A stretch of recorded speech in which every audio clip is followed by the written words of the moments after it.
Down there, past the snake, you will find what you're looking for.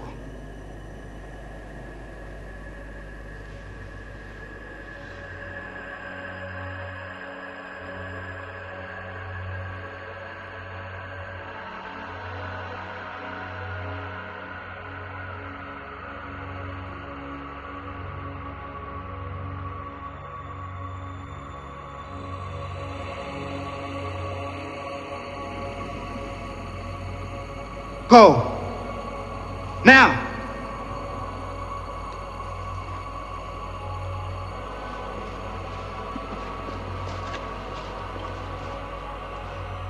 Will you wait here for me?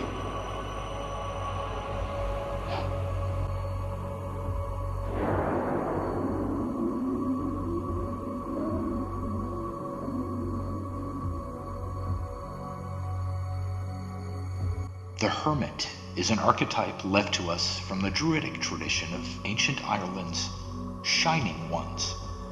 The word Druid is a plural form of Druis, which itself derives from the Proto-Indo-European root Dru. Dru means firm, solid, steadfast, and from this we get the English words true, truth, and tree. The Greek word dris or drus, referring specifically to an oak tree, shares this root. The Druids perfected their memories, which were then attuned to poetry, song, magic, and practical works. The numbers 3 and 9 were the most sacred and magical. For our purposes here within Tarot's Hermit card, the number 9 should always be understood as 3 times 3, and this is best conceptualized in the Celtic symbol of the Triskele, which reveals 9 as a natural extension of 3. 9 is the only single digit which you can multiply by any possible other number, then add together the digits of the answer to arrive back at 9. It is a sort of magic mirror, leading you through a seemingly infinite darkness which can easily get you lost if you forget your purpose.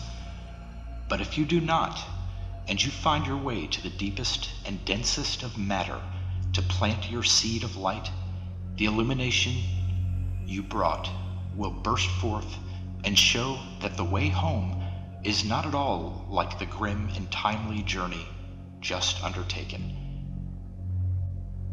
Late summer, the time of Virgo's rule, is when the sun can be seen to begin its increasingly lower progress westward toward the winter solstice, where it will symbolically die, so as to rise again 3 days later. This 3-day period is the initiation of the ancient mystery schools. The Hermit in early tarot has been generally associated with Saturn, and thus time, or Kronos, the wise old god who appears cold and disaffected.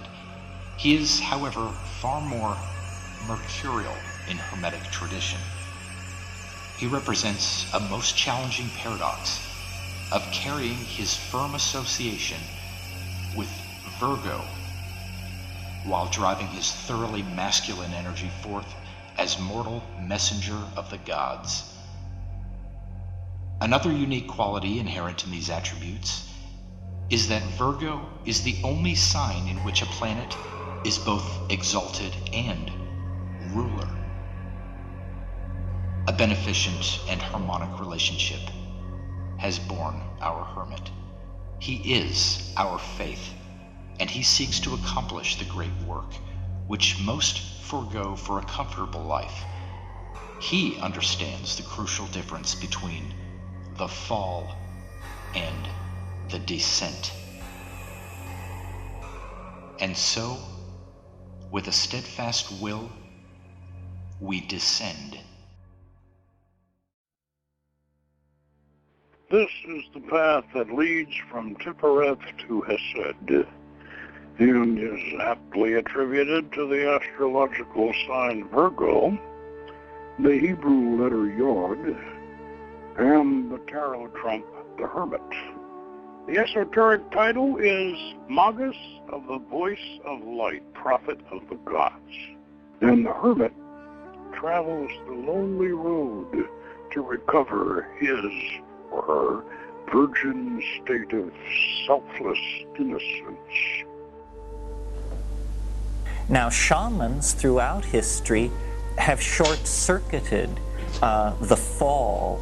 They are those who know. That's what gnosis is.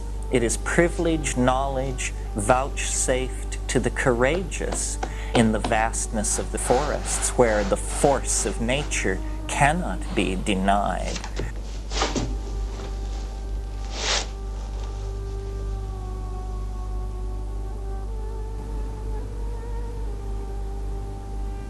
Who are you?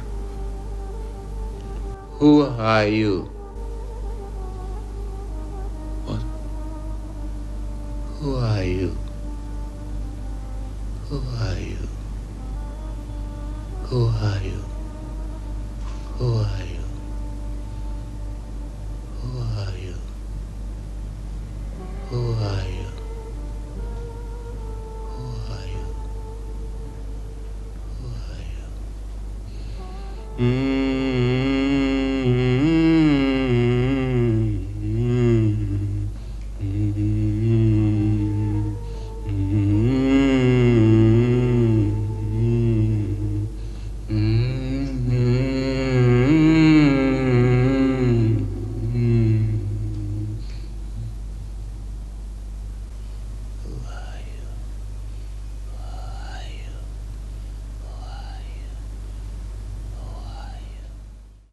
Vader was seduced by the dark side of the Force. The Force? And the Force is what gives the Jedi his power. It's an energy field created by all living things. It surrounds us, it penetrates us, it binds the galaxy together. The path is very much attributed to individuality and loneliness. And this individuality, on the one hand, and also a disillusion of the ego in another sense, and that is the paradox that we really, really need to deal with.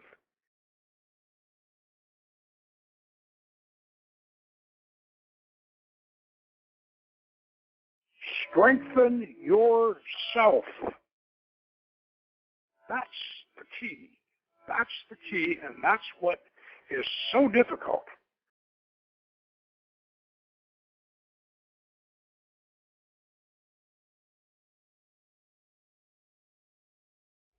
Plutarch tells us that Osiris is the subterranean sun, that he is therefore the light that shineth in darkness, and the darkness comprehendeth it not. This light which shines in the darkness is the night sun of Apuleius, who saw it blazing beneath his feet when he entered the sanctuary of Proserpine.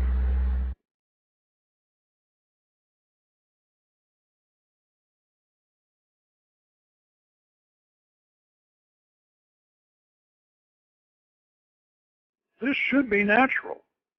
And if it's not, you should strive to spiritualize yourself to the point where you have these good qualities and you have these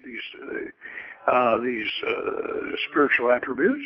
Certainly, if you don't have them, then work on yourself until you do, and keep going. But you don't have to give up your personal self. You perfect it.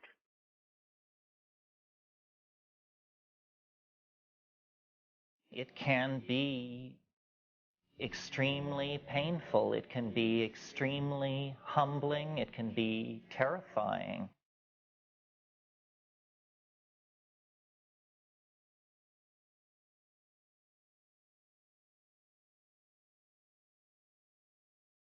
The number 9 of the tarot is related, obviously, to the serpent. The character in Hebrew, tet, illustrates the serpent itself. It has the shape of a serpent, the form of a serpent. And the letter indicates serpent, symbolizes the serpent. But the 9, with its tail pointing down, is indicating that the hermit, the initiate, has to descend. In the same way that the heroes and gods descend in order to fulfill their mission, to fulfill their great journey. We see in the hand of Moses a serpent. And we see in the hand of the initiate of the 9th arcanum a rod who is the serpent itself. That rod is the spinal column. The serpent is the fire itself, the dragon. That fire is polarized according to how we work with it. Deep within, the constitution of our very organism is the fire of the serpent, which has to be brought out.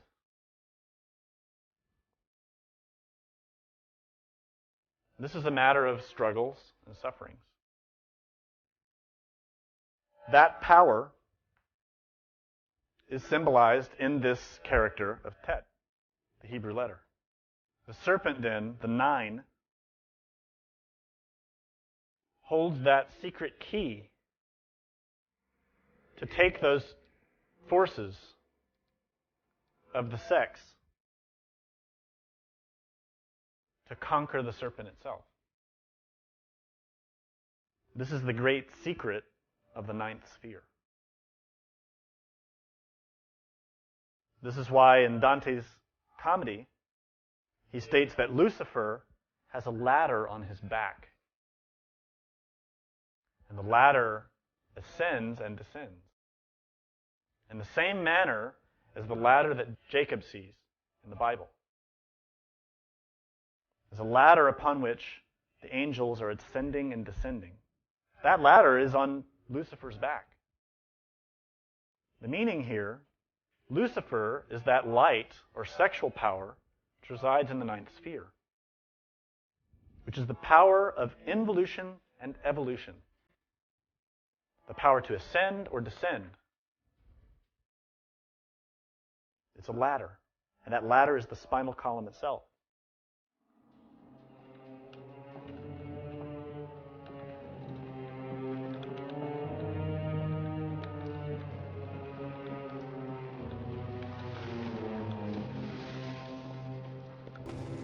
Sic luciat lux.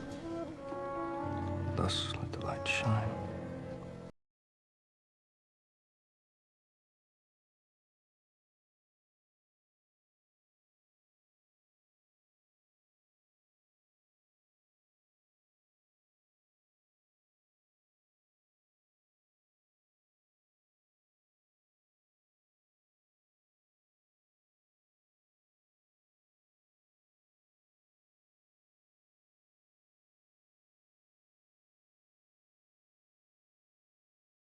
The Hebrew alphabet, the entire alphabet can be constructed out of the letter Yod.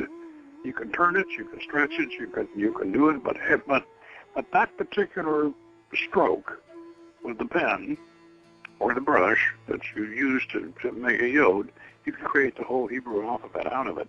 It's also a seed from which trees are said to grow.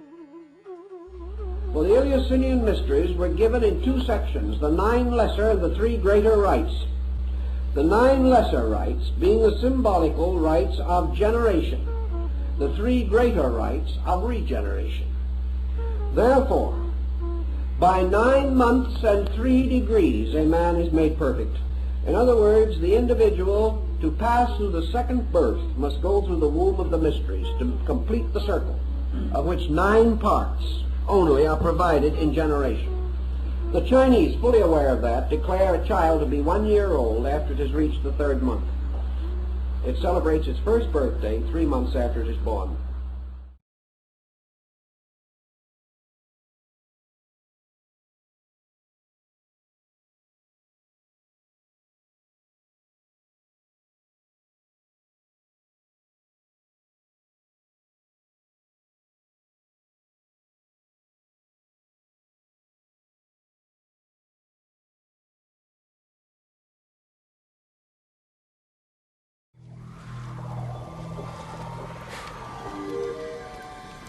There's something not right here. I feel cold. Death. That place is strong with the dark side of the Force. A domain of evil it is. And you must go. What's in there? Only what you take with you.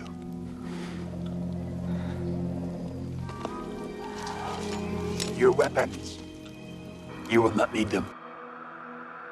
These are completing and illuminating and transcendental dimensions of experience which one must have in order to fully claim the dimension of humanness. Behind the image of light inaccessible and behind the image of profound and abysmal darkness, there's something else which we can't conceive at all. Dionysius the Areopagite called it the luminous darkness. Nagarjuna called it shunyata, the void. Shankara called it Brahman, that which can only, of which nothing at all can be said. Neti neti. Beyond all conception whatsoever. And you see, that is not atheism in the formal sense of the word. This is a profoundly religious attitude, because what it corresponds to practically is an attitude to life of total trust, of letting go. When we form images of God, they are all really exhibitions of our lack of faith, something to hold on to, something to grasp. How firm a foundation, what lies underneath us, the rock of ages, or whatever, ein feste Burg.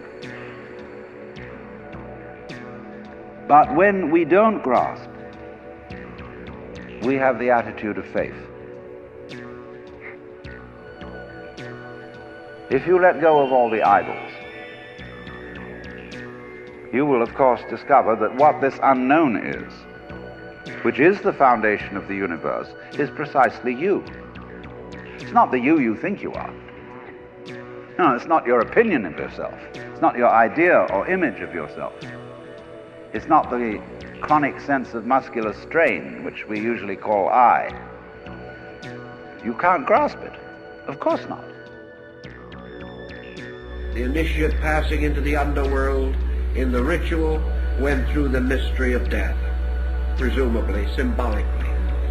For he descended, as the rite says, into the great silence. He descended into the aloneness, into the abyss of darkness. And here he must not be afraid. So silence is the gateway to internal life. And for every person who can speak wisely, there is a greater wisdom for those who can simply listen. Silence is a strange, deep darkness. But silence, while it may seem to be the mother of mysteries, is exactly and actually the firstborn of truth. For in silence and silence alone, all mysteries are solved. All soundings end in silence, and from silence came all sound. A man in his search for reality must not only have courage, have skill, and have understanding, but he must also have the power to be silent.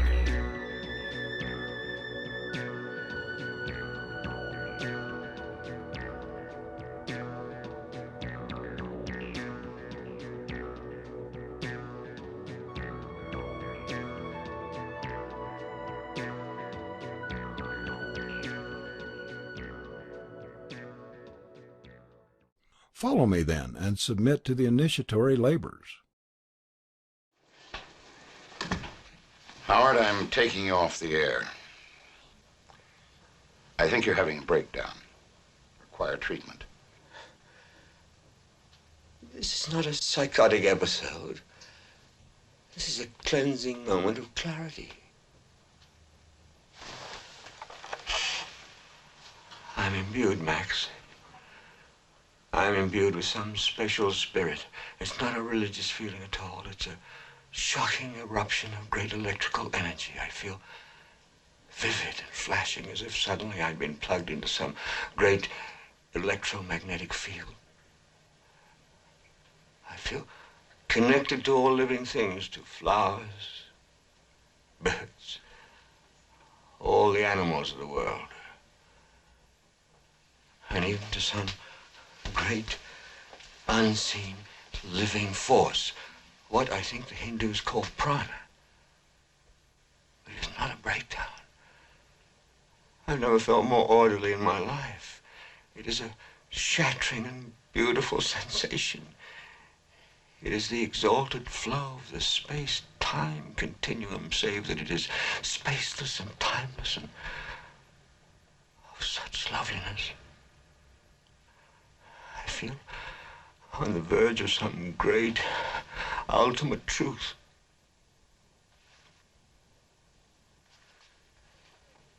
And you will not take me off the air for now or for any other spaceless time. Oh, boy. Is he okay? He's just fainted. There's a certain point at which you've got to stop. You got to say, okay, I've devolved enough. Now I'm going to enjoy and accomplish, and I want to start evolving back. I'm not going to keep devolving, because if I keep devolving, I'm going to become completely enamored with the pleasures of the flesh, and I'm going to have cirrhosis of the liver, and I'm going to have venereal disease, and I'm going to wallow around and weigh 300 pounds and die of a heart attack before I'm 45 years old. You don't want to keep devolving. Not only that, if I keep devolving, I'm going to lose my sense of honor. I'm going to lose my sense of dignity. I'm going to lose my spiritual qualities if I continue to.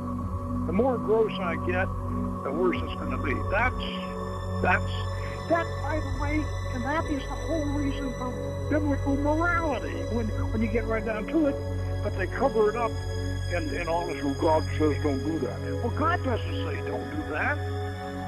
It's just the natural thing. If you keep devolving, this is what's going to happen.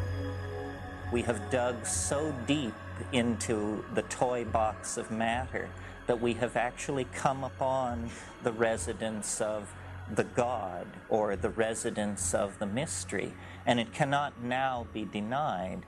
I feel the force. But you cannot control it. This is a dangerous time for you, when you will be tempted by the dark side of the force. Why do we force? So that we can learn to pick ourselves up.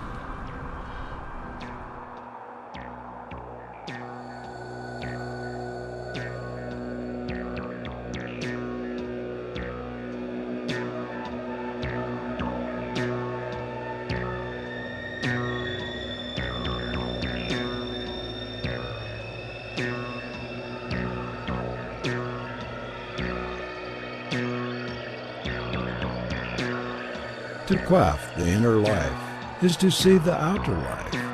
To live in defiance of time is to live in the whole. He who discovers the elixir discovers what lies in space, for the spirit that vivifies the frame strengthens the senses. There is attraction in the elementary principle of light. The lamps of Rosicrucius' fire is the pure elementary principle. Kindle the lamps while thou openest the vessel that contains the elixir, and the light attracts towards thee those beings whose life is that light. Beware of fear. Fear is the deadliest enemy to knowledge. Do you want to be an angry prophet denouncing the hypocrisies of our time? Yeah, I think I'd like to be an angry prophet denouncing the hypocrisies of our time. Then grab it! Grab it!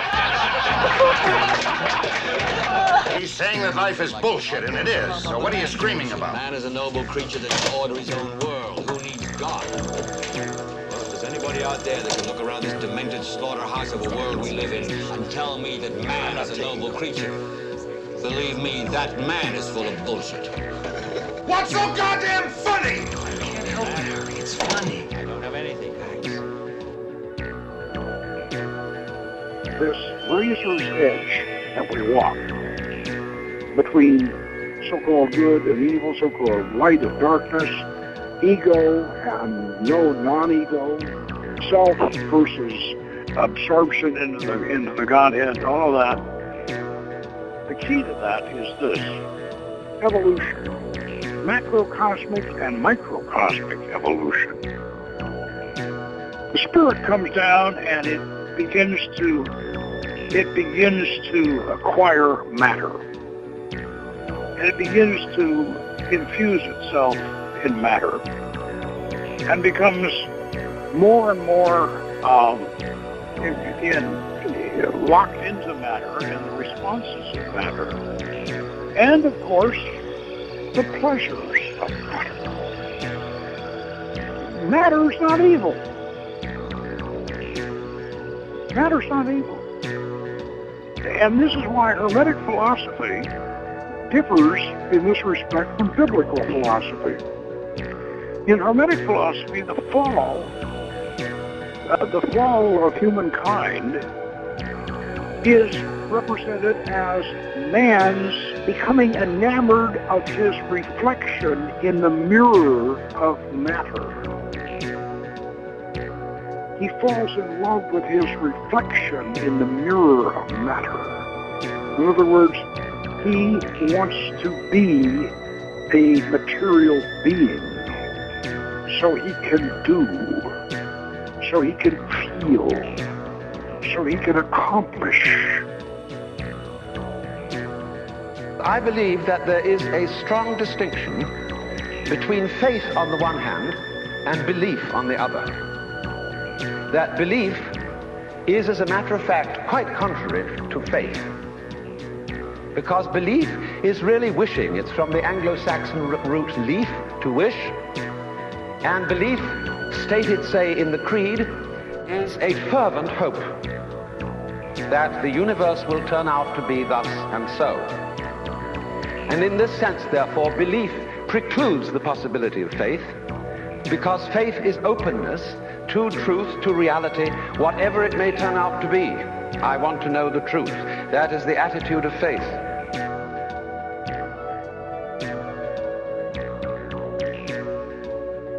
The individual who has carried self as far as self can go, and having so achieved, and having brought self to its human destiny, the individual must go on beyond self. Man, having achieved the orbit of the sun, according to the ancient rites, had attained his potential humanity. He had transformed this potential into a potency. He was a human being. Until he has made this ascent and achieved this end, he is not truly human. It is a labor itself that is the great purifier of the mind, and by degrees the secrets will grow upon thyself as thy mind becomes riper to receive them. The only place to begin is now, because here's where we are. So why put it off? A lot of people say, well, I'm not ready. What do you mean you're not ready? What do you have to be ready? Well, I'm not good enough because I'm neurotic. I'm perhaps not old enough, not mature enough for such knowledge.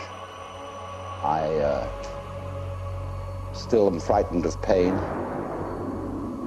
and of course I'd have to overcome that.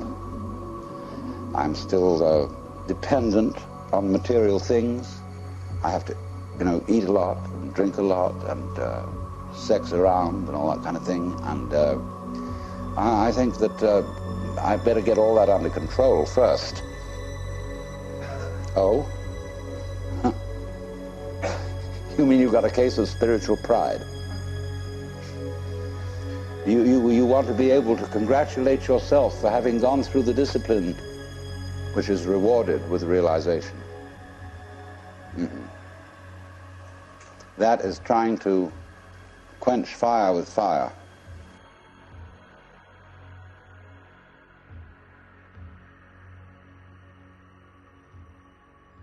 Imagine if a baby in the womb of its mother started panicking and saying, oh, God damn, I don't want to get out of this water of my mum's womb. I'm so comfortable. I'll have to start thinking and getting a job out there. And I don't know what the third dimension's like. I don't know what it's like to breathe air. I'm staying in here. I'm scared, We're being born. We're being reborn. And as Gamaliel said to Jesus, unless one is born again, one cannot enter into the kingdom of the heavens, the stars, whence we came.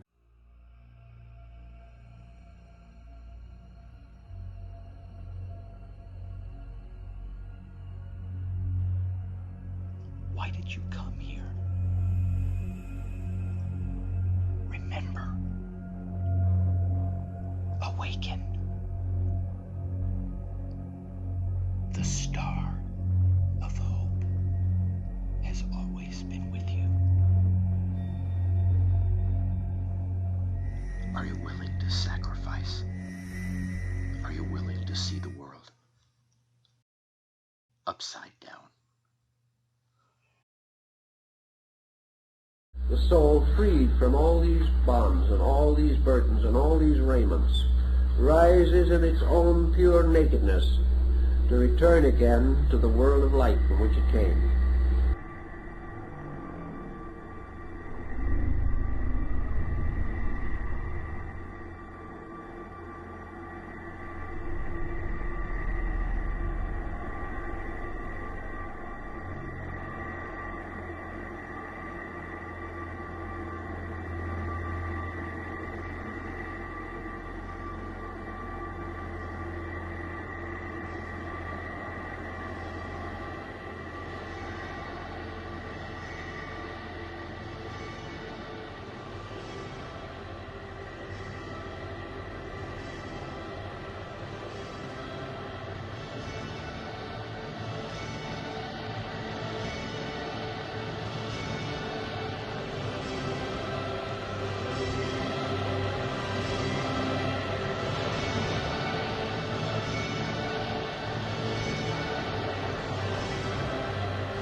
wise, the meeting of all wisdom.